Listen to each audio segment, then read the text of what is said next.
Bonjour à tous, bienvenue dans l'atelier de cuisine de la ferme d'Alice. Aujourd'hui, je vous propose une recette de pudding de chia au lait d'amande.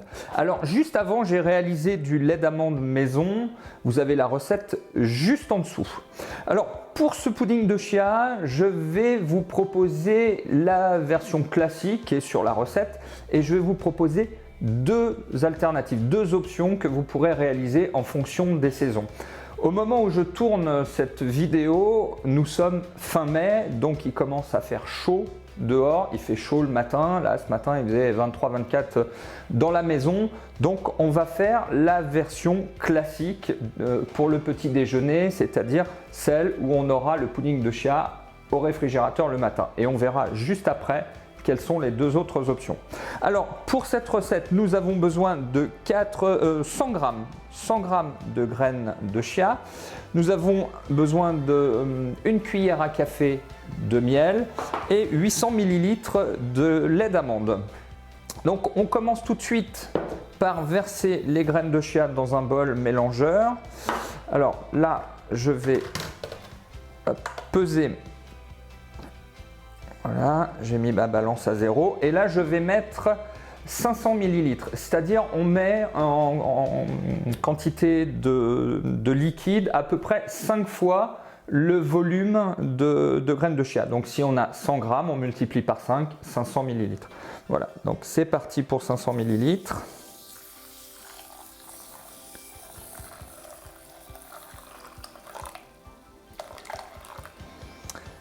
Et voilà. Et avec mon fouet, je vais mélanger. Alors là, on va mélanger pendant quelques minutes, 5 petites minutes.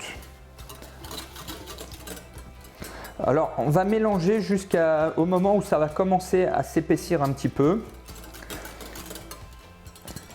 Et à ce moment-là, on pourra recouvrir. Donc moi, j'utilise ce bol mélangeur avec un couvercle. On pourra recouvrir et mettre ce mélange au réfrigérateur et je le laisse quand je fais le pudding de chia le soir, je le laisse toute la nuit au réfrigérateur et le matin j'ai mon pudding de chia, voilà, qui est prêt, qui est frais donc.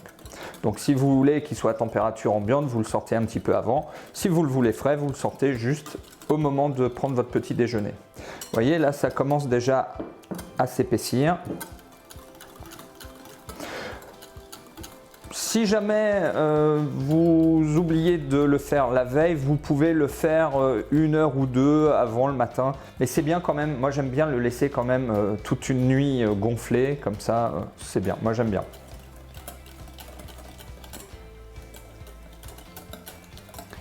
Alors ça c'est la première option, on va ajouter une petite cuillère de miel. Donc la version petit déjeuner pour l'été. Alors la première option que je vous propose, c'est quand on a fait le lait d'amande ce matin, je vous ai parlé de l'okara. Et donc avec l'okara, eh bien, vous pouvez enrichir ce pudding de chia en le mélangeant. Donc l'okara, c'est ce qui nous restait du lait et je vais le mélanger donc avec mon pudding de chia. Alors là, ça va nous faire un petit déjeuner bien plus consistant. Alors, pour pouvoir consommer ce petit déjeuner, il faut bien évidemment bien supporter et bien digérer les amandes parce que là, vous avez une quantité plus importante d'amandes. Alors là, vous voyez que ça va devenir plus épais. Et là, si vous le souhaitez, vous pouvez rajouter un peu de lait. Voilà, là, je vais mettre le reste du lait. J'ai rajouté les 300 ml qui me restaient.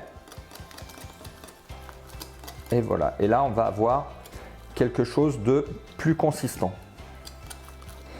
Et voilà, là il est prêt pour aller au réfrigérateur.